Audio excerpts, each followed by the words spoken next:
Hi guys, my name is Amber Kennedy. I'm currently doing my Humber College education now. I'm set to be licensed for approximately mid-April of this year. I'm very much looking forward to it. I'm also the owner of Behind the Business. Behind the Business is a short interview series with local business owners and operators in Sarnia, Ontario. And it's just a little interview series where I introduce them and a little bit about their businesses. So today I have Megan and Jess with me. Can you guys tell me where you're from? Hi, I'm Megan. I'm the owner and one of the head trainers at Flash Go Dog Training. And I'm Jess. I am from Wyoming, Ontario. I'm also one of the dog trainers with Flash Go Dog Training. Welcome, guys. Thank you for coming today. For my first question for you guys, you kind of, self-explanatory title, but what kind of business do you guys run? So we operate a positive reinforcement, force-free dog training business in Sarnia. Excellent. And can you elaborate a little bit on what force-free positive reinforcement means? Absolutely. So we don't believe in any aversive methods, no correction-based training. So all of our training is using positive reinforcement being rewards, or anything that makes the dog feel happy. So we're very much pro-choice. We like to shape dogs to make the proper decisions, and we do that by manipulating their environment and helping them to succeed and be successful in what we want to see. So the behaviors are repeated. That works with kids, so I don't see why it wouldn't work with dogs. That's a much better way of handling it. I like that a lot. Yeah. Perfect. So when and how did you guys start your business? So we opened Flash Go Dog Training in October of 2019. Jess and I had both actually worked for a previous training company that was located in Sarnia. We worked for that company for many years together. And the owner, unfortunately, had to actually relocate out west. Her husband got a new job, so she moved out to Edmonton.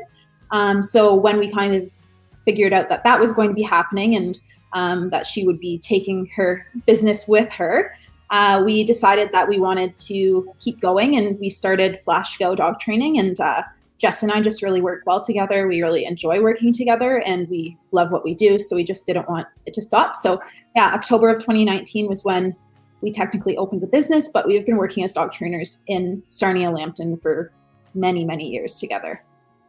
Wow. Is that how you guys met? Yes, actually, Jess took an agility class from me. And then that was how, and she had prior, training within the kind of animal community, prior schooling. So we both really connected quickly over that, over dog. And she was a quick teach, and she started working for the company with me. And then, it was history from there.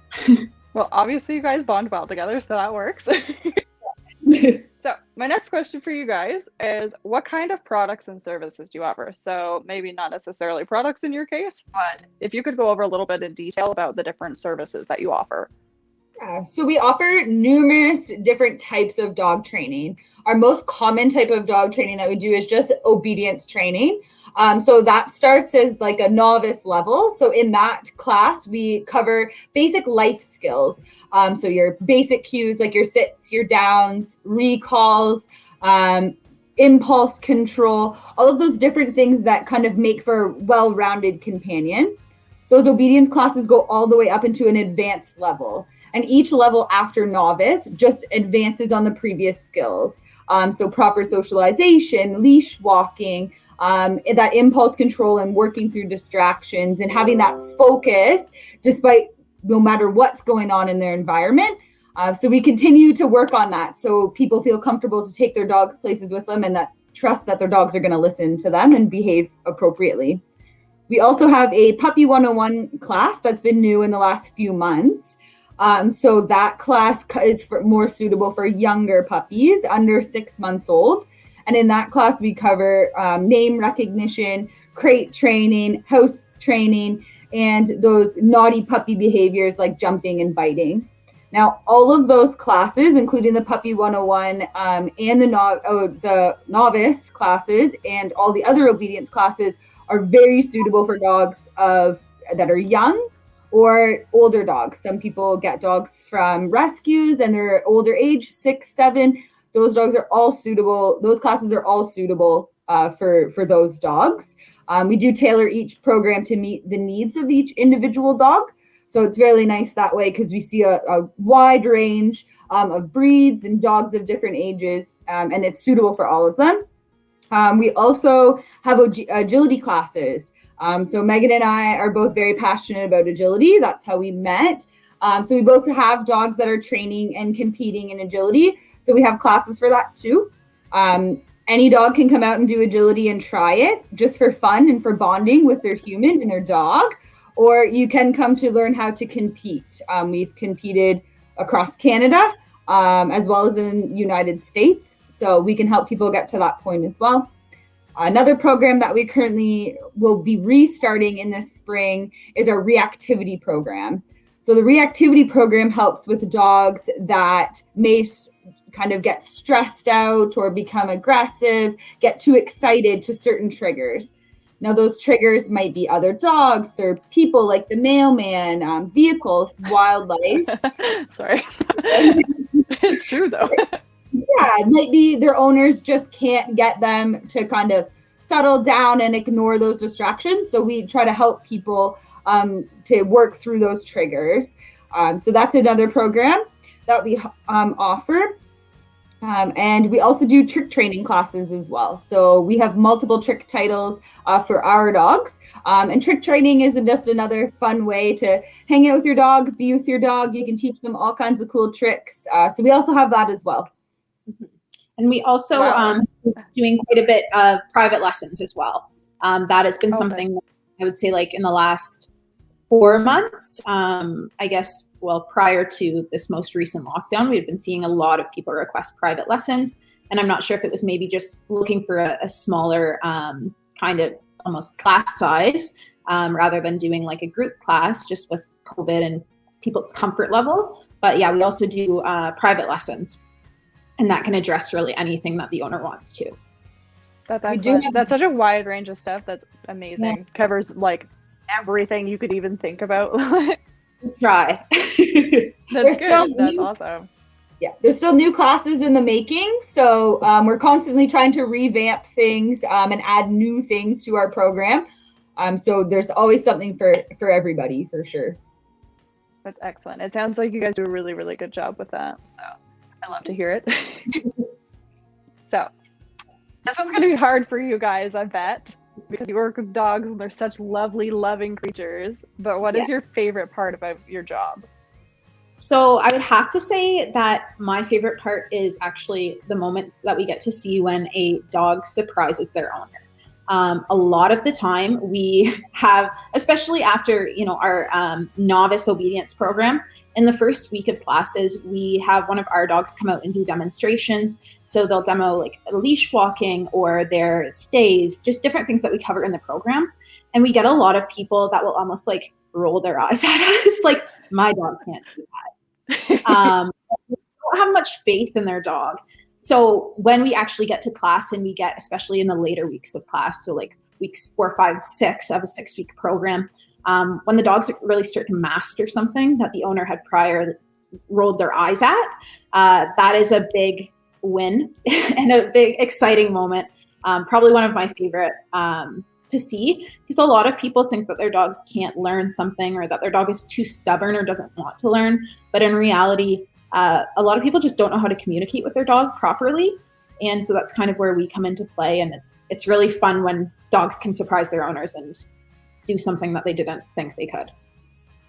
That is a great answer. I love as you can probably see in my face, I was just beaming because I just love the sound of that. Like, that sounds so heartwarming and nice. Well, mine might be different from Jess's, but I know we have a lot of moments like that, a lot of cool stuff we get to see. So besides cute puppies and dogs all the time, I mean, like you said, who doesn't love that? And I'm very passionate about dogs. I love dogs. So besides that, I have to agree with Megan. It's seeing those light bulb moments. So it's seeing people come in and they're like, my dog is wild. And even today, for example, somebody's like, she is going to be out of control when she comes to this class. And I said, it's no big deal. There's nothing that Megan and I haven't dealt with. So after seeing that relationship kind of build over those weeks, and then people learning how to work with their dogs and how to help their dogs get to a point that they're not embarrassed of their behavior anymore, and they're actually communicating with one another. And you're right, it's so heartwarming, and it honestly, it makes it all worth it at the end of the day. And to me, that's everything. Everybody needs a loving companion, and I love to help people create that with their dog. Yeah, it's seeing kind of people come into class with their dogs, and it's almost like a chore. Like they don't want to be coming to class. They are doing it because they have to, because they're at their ends wit.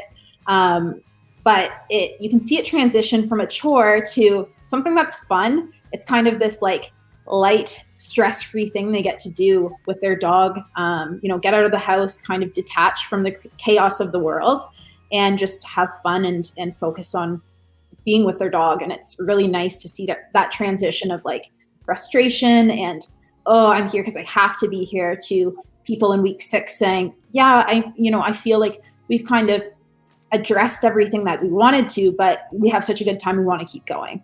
So it's definitely that like shift in, ideology of why they're doing what they're doing.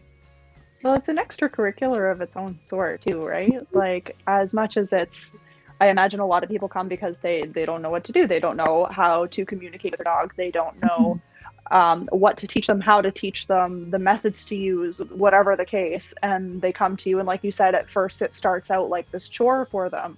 And then all of a sudden it becomes this nice bonding time with your dog, where you get to be, a lot of times I'd imagine, like one owner and one dog. It's, a break from your regular world to be able to go do this nice extracurricular and spend time with them. 100%. I also like that personally, I'm very passionate about dog training. So the other really big thing that I really enjoy with teaching is that no two dogs are ever the same. And no two dogs ever need the same thing. They're very much like people, right? So one dog might learn how to sit this way, but another dog requires something else. Or they might have their own quirks of their own, that they do something and their owner's like, I don't know what to do about this. And I love that challenge of being able to kind of tap into these dogs' minds and figure out what they need from us so that they can be right, and they can behave appropriately. And that, to me, I love to try different things and figure out how the dogs are wired, right? And make them better companions for their people, for sure. I'm sure it's so, like, I guess refreshing for the dogs too, right? Because obviously they can't speak to us. They can't tell us like, hey, I'm trying to tell you this thing through my actions. And you guys are kind of like the translators for that. You're able to kind of let the owners know what their dogs are feeling and how they're operating, what's going to help them. So I imagine that it's like, I don't think I've ever really met a dog that past the first couple of classes has been upset about going. Like, they love it. Yeah, it's all about the communication and just teaching owners how to communicate with their dog in a positive way that is successful, because we have so many people that come in, and so many owners that say, my dog is just too stubborn and doesn't want to come to me, or my dog is too stubborn and won't lay down, or different things like that, when in reality, often dogs don't understand what we want and it comes off as stubborn. So being able to kind of bridge that gap, and then the dog do what this owner has been wanting them to do for so long. It's really nice to kind of give that relief to the owner and to the dog. Yeah. Well, it helps everyone, right? And I mean, It's great for you guys too, because it's like personal wins, right? Like, you have this dog that's extremely stubborn and nobody can help it, and then all of a sudden you guys come in and save the day. Definitely. It's great. Right? I mean, I know you're not trying to brag, but well, right? But no, you guys should be proud. Like, that's something that you guys got to do. You got to shape family members for people. Like, you get to help with that. So it's definitely I love it. And we have some owners that will come in, and especially in I would say like our reactive rover program that we do, we have some owners come in that are like, I'm at the breaking point. This dog is going elsewhere. They're, going to a new family, or I'm going to surrender them to the Humane Society. different situations like that. We see that a lot in our reactivity program, and then a lot with private lessons because it's usually something really specific. But being able to address those issues and then see that shift in that owner's mind of being like, oh, we can do this. Like, we don't need to look at other options. This is going to take hard work, but we can do it. Those are like the best moments. Yeah. Oh yeah. It's very rewarding. 100%. Yeah. Exactly. Right. I love that. I'm so like warm and fuzzy right now. I just love it. How can we as a community support you guys? So obviously we're kind of in and out of lockdowns. We don't really know what's going on with 2021. So I know you guys were doing like some virtual stuff. So can you tell me a little bit about that and how else we can support you? So yes. So we're very active on Facebook. That's kind of our main social media page right now. So if you could go on over to our Facebook page, like us, share the page, let our family know, let your family and your friends know about us, interact with our posts and enter into our contests. We're always have like cool swag that you can win, some cups and hoodies. We also give deals on classes every once in a while. If you could also leave reviews on the Facebook page, Google reviews, if you've taken classes with us in the past, we always love to hear from people. Even if it's just something that we can improve on, we're always trying to improve ourselves. So we do want to hear from people. Like you said, during lockdown, a lot of people went out and got puppies, the famous pandemic puppies, right? So we started offering actually Zoom consults as well. So we would have people come on, they would tell us their kind of main concerns with their dogs. So what are they struggling with and how can we help them? And then over a Zoom consult, we've actually been using our own personal dogs. We kind of show demos of exercises that they can do with their dogs. Then we write them up a custom training plan. We forward it to them in a PDF. And then we also have made YouTube videos to send to people to help them. Then they can take videos themselves at home of them doing the exercises and we'll give individualized feedback to them. It's actually worked really well. And even during lockdown, it just was able to help people with kind of those really specific behaviors again, and to help them kind of get a handle on it while we were waiting for classes to start back up. Excellent. That's so useful because I know like there's so many businesses around that are very, very much like in-person based. It's really awesome to hear that you guys were kind of able to adapt to be able to offer help still. It was really nice to be able to do it too. We had quite a few. It was kind of like an even split with all of the packages purchased between people who had specific things they wanted to kind of tackle with their dog because they're at home a little bit more. They had more time to do so. And then also just like Jess said, the pandemic puppies, we had quite a few people reach out to us that had never owned a dog in their life before. And they had committed to getting this puppy and it's like 2 weeks away and they are just kind of starting to panic because they don't really know what they're getting into. And then there aren't the, traditional resources out there with in-person classes, puppy classes, things like that. So it was really nice. We had some students reach out to us, some clients reach out to us before they even got the puppy. So we were able to do a one-on-one kind of Zoom meeting, preparing them for the arrival of the puppy, what to expect. That's a really good idea. Like before you get the dog? Yeah, exactly. So they kind of felt a little more confident going into it.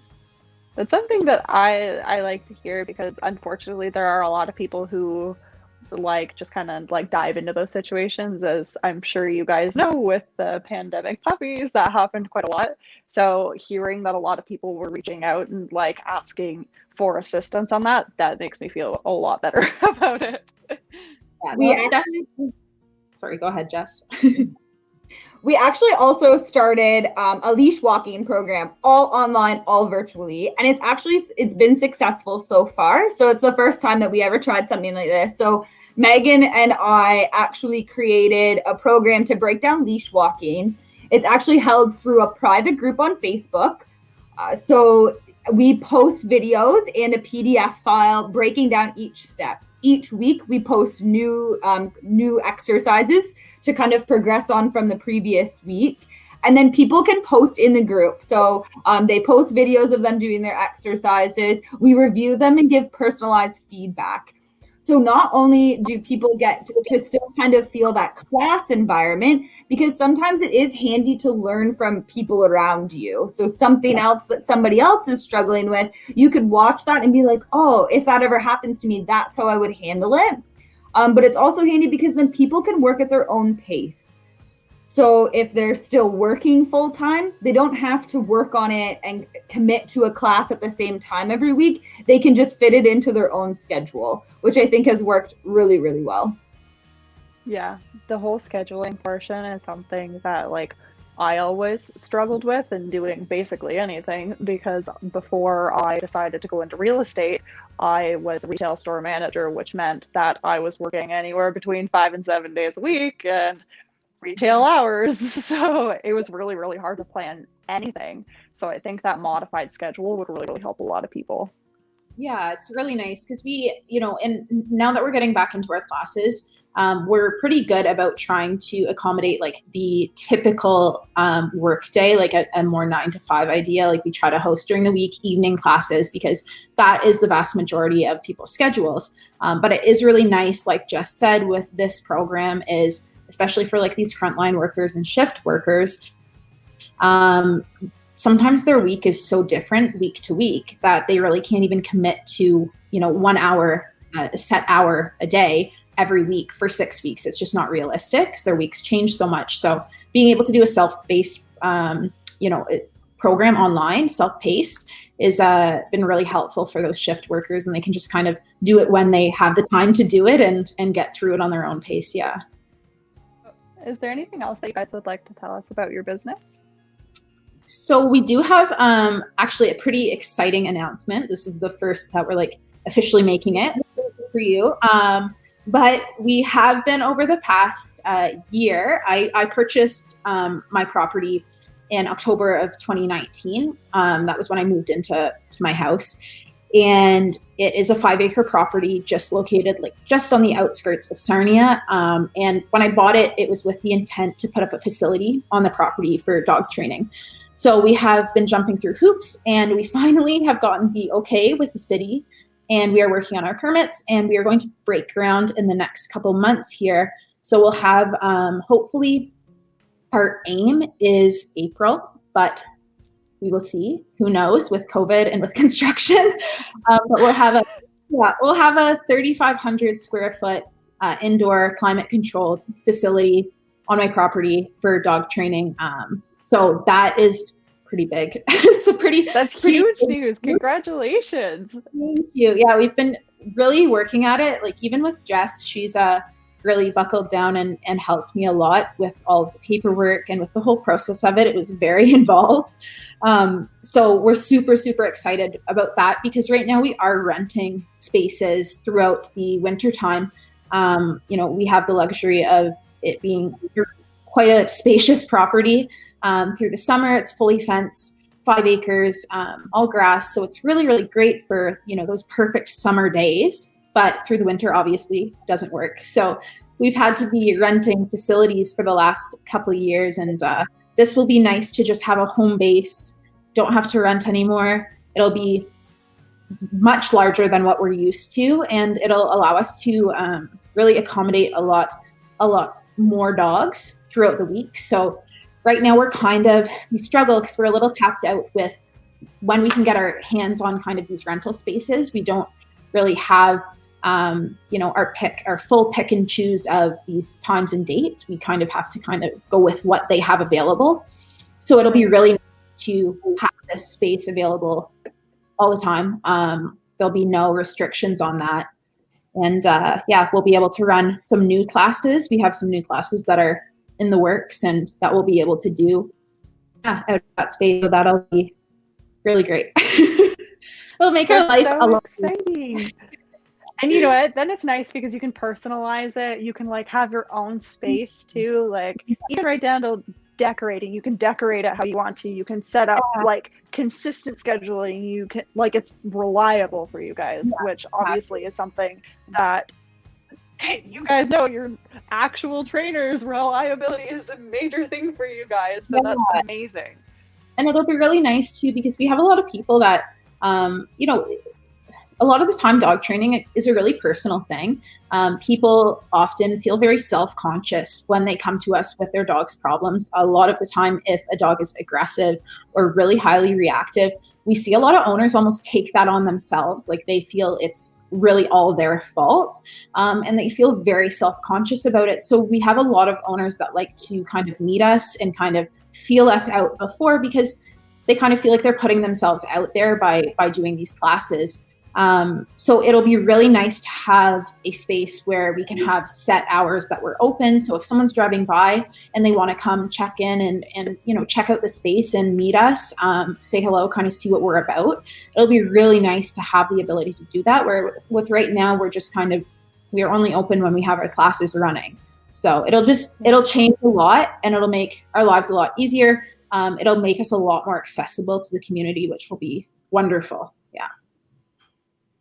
That's excellent. I was just thinking it'd be really cute because you guys could have like old dog parties inside. I thought it was such a cute, funny idea. So yeah. fun. Oh yeah, we have lots up our sleeves. Yeah. No, it'll be nice to have kind of a hub. And you know, especially with right now, we're so tapped out with our class schedule. We really fill it as best we can. Like you said, Jess is a nurse, so she's a full-time nurse and she's a shift worker, and she has been on the front lines, rocking it. Very grateful for her. She's very tired. Majority of the time, yes.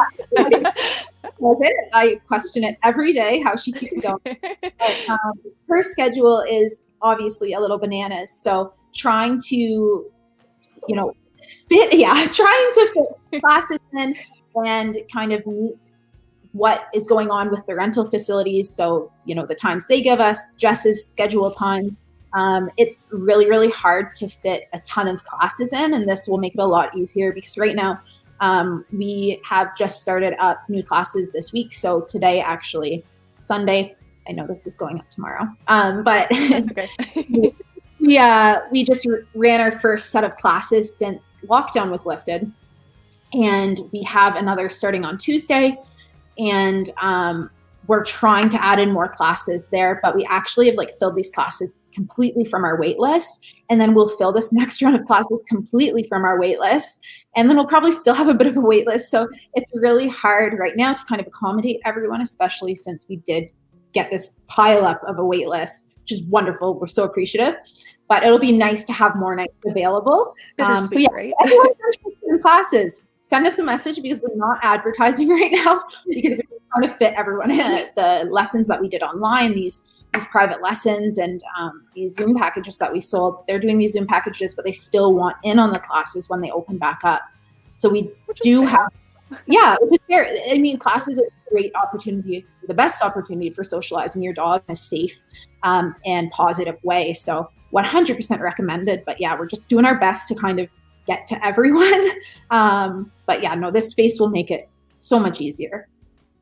Well, I'm really happy for you guys. That's so exciting. What a good start to 2021. Great start.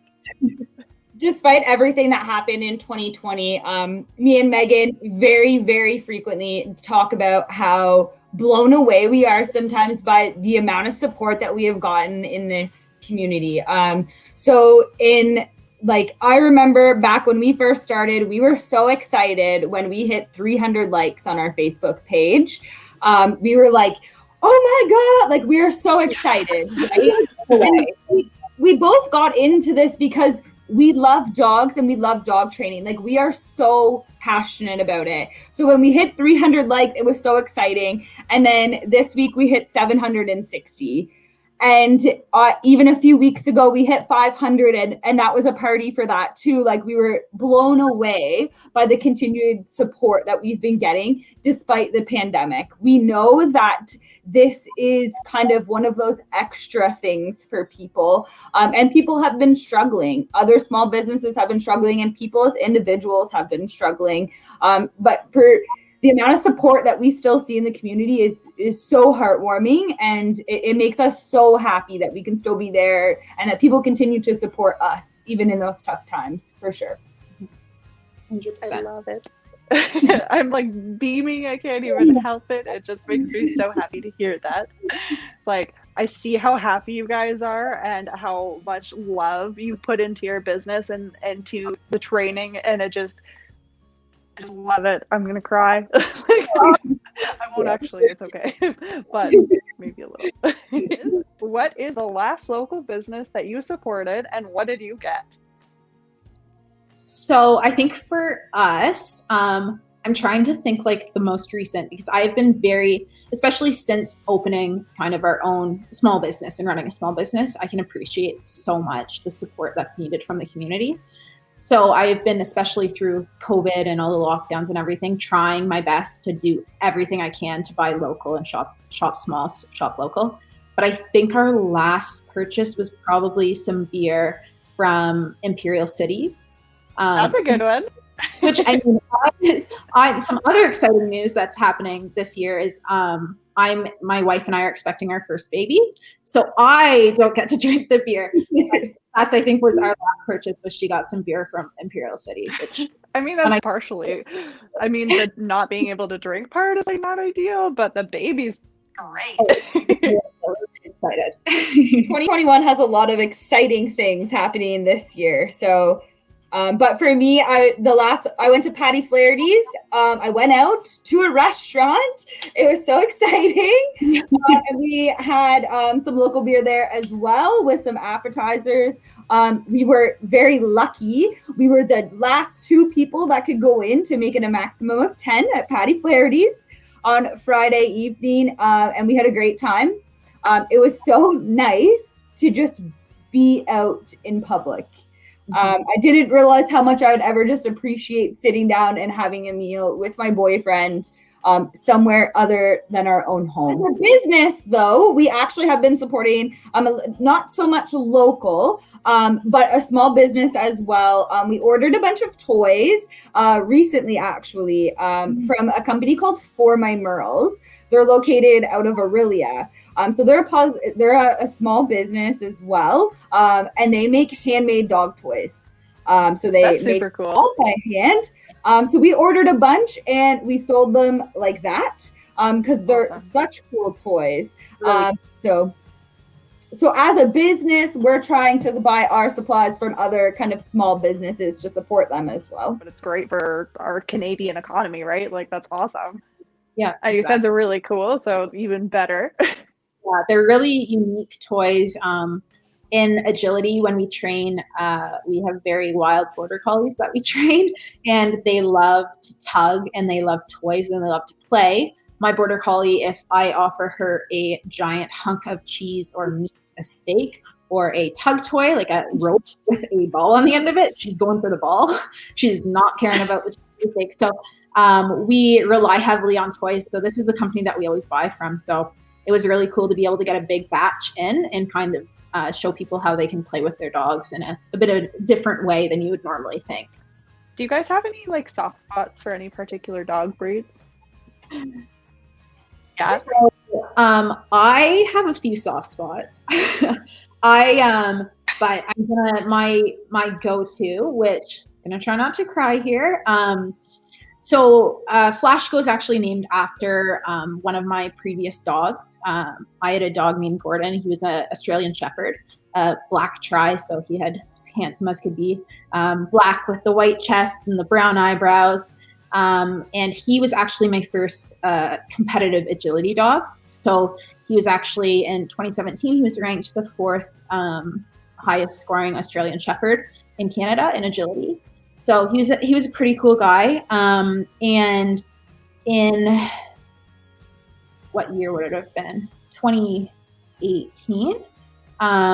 He actually was diagnosed with cancer. And so he passed away 3 days before his 4th birthday. So he was like a super cool dog. And that's actually why his registered name was the Flash Gordon. So that's where Flash Go comes from. Jess actually came up with the name. He was kind of the dog that all of us. I'm gonna cry. I'm trying really hard not to. But he was a dog that basically we kind of lent out a lot. So we had really like novice handlers who were learning these skills with a novice dog. And he was the dog that would just do agility and train with anyone. And we would say, okay, like do it with Gordon. You can kind of get a better idea of how to handle things. And he was just a really, really cool, happy, well-rounded dog. He was a teacher too. Yeah, he was a teacher. And he completely sparked my passion for dog training. So I have a soft spot for Australian Shepherds. I don't have one right now. We got a new dog actually right before Gordon passed away, just a couple months, and we were thinking about getting an Aussie, but we just weren't ready to get another one. So in the coming years, I'm sure there'll be another Aussie in our house, but definitely I would say that's my biggest soft spot. Yeah, that's fair. I have to say my top 2 dog breeds would be, so kind of like Megan, I've had dogs my whole entire life, but the dog that started it all for me was a yellow Labrador. He'll be 7 this year. And when he was born, I was there when he was born. And they told me that he had the life expectancy of 5. So he has 3 legs and he's actually going to be 7 in April. I was always that person was like, I'll never own a big rambunctious Labrador, but this dog is nothing but heart. And he is everything to me. And then my border collies. I always didn't think I had it in me for border collies. I'm on my 2nd one now and I love them very much. They're so eager and loving. And honestly, I'd just say dogs in general. I'll take them all home. just a soft spot. I'll just take them all. I've had a wide variety. I have a standard poodle right now, who she's 7. And then I had my Aussie, and then I have a border collie, and then I have a golden retriever. And all of them have a little something special. Yeah, they're all so different, especially if you do go and you get like a purebred dog. You do find that these dogs all like have the golden retriever traits or the Labrador traits or the border collie traits. It's just it's neat to see the difference. And but yeah, it's easy to get soft spots for all of them. That's fair. I'm really excited for this answer. Do you have any funny dog training stories? In agility, there's some really comical moments in agility. So if you don't, for anyone who doesn't know what agility training is, it's basically, if you've ever seen on TV, like dog shows or like Crufts, it's where dogs run through tunnels, over jumps, like over teeter-totters, all the different like A-frames and different things like that. And so it's pretty like energetic and exciting. And sometimes there's some pretty good wipeouts in agility. So that can be funny as long as everyone's okay. But there's also moments, especially in our novice classes, where dogs really learn how much they like the tunnel. Like they really like the tunnel. So all of a sudden, in one activity, and they catch sight of the tunnel 50 feet away and they're gone, or they go in the tunnel and they don't want to come out. So those are kind of some comical moments of, owners going inside of the tunnel, trying to lure them out. Come on, get your treat. Come out, and then they turn around, go back in the other way, just back and forth. There's some agility is very, very exciting and interesting, and there's a lot of lighthearted fun in it. That's good. I have a couple videos of myself actually wiping out. I do a lot of online with my dogs actually. So I train currently I'm training with somebody out of Edmonton. So it's obviously done all virtually. So you'll very commonly, when I'm training my own dogs, you'll see me with my tripod videoing myself. And we have a group chat kind of with our girlfriends there. And I've sent some few clips of me running through the yard, tripping over a pothole. I have one of me learning agility and actually flipping over a tunnel at a seminar and everybody. So some pretty good wipeouts. There's a lot of funny moments in dog training, for sure. Entertaining. They're very, very entertaining and very unpredictable sometimes. They surprise us all in moments. So in the summer, we were teaching a class and we were getting ready for the class, and I happened to have one of my dogs out with me as we were just preparing in my yard for the class show. He's a golden retriever.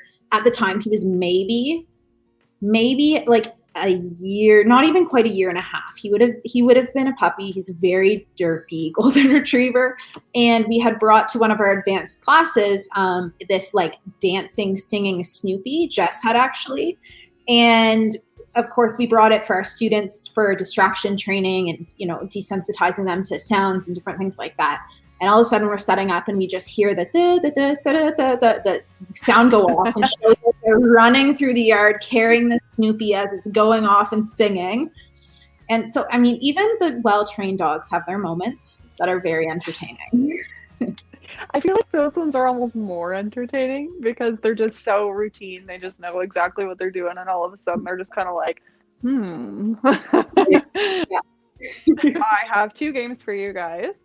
And the first game is basically just a nice little question game called $1 Million Bet. So I'm going to give you 2 options and you have to pick which is the better deal for $1 million. Ready? Ready. Ready. Okay.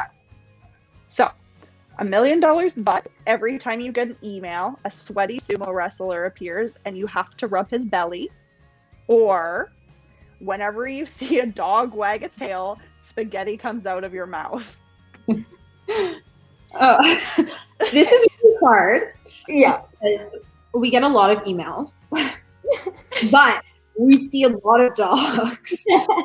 So the question is it good spaghetti or bad spaghetti? I'd say it's like edible. Let's just assume that it's not already like pre-chewed spaghetti. It's just like you just get spaghetti. You're a spaghetti machine. See, I think I personally would have to maybe go with the sumo wrestler simply because I think teaching while expelling spaghetti out of your mouth would be challenging. I also think that the dogs would love you though if you were constantly having spaghetti come out. All the dogs would love us. That's a very It'd be a good distraction. Yeah. Good distraction training, that's for sure. Yeah, I think I would go with the sweaty sumo wrestler. Although we get a lot of emails, I just think you're gonna have a regular sumo guy, right? It's gonna be regular there in my living room. Don't like sweat. Not about that. But I think that's what I probably have to go with. I think I would go with when the spaghetti comes out of your mouth because I want all the dogs to like me. I feel like you would get sick of spaghetti. You know, when you eat something too often, like you eat it, you know, when you're it's a like staple meal in your, like my mom, if she sees this, she's gonna call me and yell at me, but she made a lot of salmon when I was growing up. A lot. My wife just heard that. She's probably laughing in the other room. I struggle to eat salmon at moments now because I'm like, we eat so much of it. So I feel like you would get that with the spaghetti. You'd get tired of it. But after a certain amount of time, you'd get kind of used to it too, right? Very interesting answers. The funny part is, those are cards that I just pulled out of random, and I saw that it had dog on it, and I was like, perfect. I loved it. My husband got quite a good laugh out of these ones. I thought that was planned, so that's wonderful. I thought it was planned too. No, they're random picks from a deck that I do. I just basically I filter them so that way I take all the inappropriate cards out. Yeah. There's some colorful ones in there, and some are definitely not acceptable for YouTube. So my next game for you guys is called Super Fight. So basically with this game, I'm going to give you each a character and an attribute to this character, and then you guys are going to debate between yourselves to try to convince me which of your heroes will win. About halfway through, when you're kind of hitting a point where you're not really sure, I'm going to give you 2 more attributes, like 1 each, and then you guys will have to argue between yourselves which will win then. So, to start, Jess, you get Barney wearing a meat bikini, and Megan, you get a T-Rex wearing a cone, like the kind that they put on dogs. Oh boy. Who do you think's gonna win? Well, I would say right off the hop that I'm going to win because you are wearing meat and I'm a T-Rex. So I think that's not a fair battle. I feel like I have some serious like excitement and aggressive behavior coming out of me as a T-Rex with some meat and food. I think that Barney would win. I don't know. They both kind of have short little arms, don't they? Well, I feel They're like both Barney's dinosaurs. Yeah. Barney at least has a little bit of extra weight, so a little bit more cushion to maybe try to get away. So funny.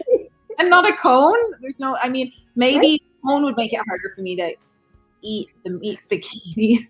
If it's sized properly, it will. With your little ends. So I think I can see straight, so I can run faster, because we all know that running anything on your head is not good. So I can run away. I have a little bit of extra cushion. So I just feel like when dogs run with phones. But I still feel like I would take it. Yeah. I have bigger. What if we added Meat Bikini Barney is armed with a kitten cannon, and Conehead T-Rex gains a venomous bite. Oh, see, hands down. Now I win. Nope. These are going to be the distraction. You can't win because you can't bite me because you have a cone on your head. Well, I feel like it would have to be a real big cone. Well, you're a T-Rex. Of course it's going to be a big cone.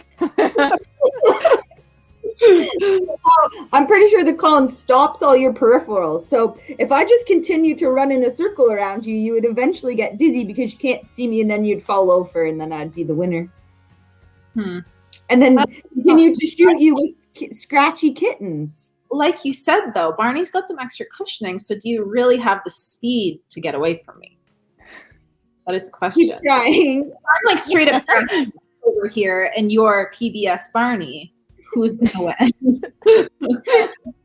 Jurassic Park. I don't know. Those kittens can be pretty vicious. They got sharp little teeth and claws. So if I shoot one inside the cone, now you not only have a cone on your head, you also have ferocious kittens on your face. Now trapped inside the cone. But it might just make me even more angry and want to murder you even more. But you can't see more.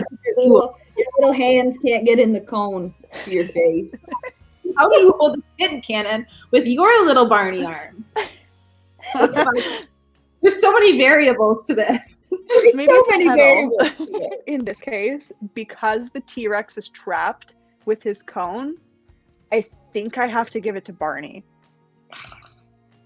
I think I do. That cone just ruined everything for you. Because Jess is totally right. The kittens would just go in, and like, I'm sure you guys have felt kitten claws and bites before. They're little razors and they hurt. Venomous bite. So I mean, how long would those kittens really last? That's fair. That is a good as morbid as it is, he just has a kitten gun. You can just fire more. That's true. So that concludes our interview. So I would really like to thank you guys for coming on with me today. Is there anything else that you guys would like to say before we head out today? We appreciate you having us on your show, and it was a lot of fun. And I guess just we want to say thank you to everyone who's continued to support us through 2020 and now into 2021, and for everyone to keep their eyes open for updates as we have them. And if you're interested in training or classes, please reach out to us, because we're doing our best to accommodate everyone. But there's exciting things ahead. So just thank you, and thank the community for all the support.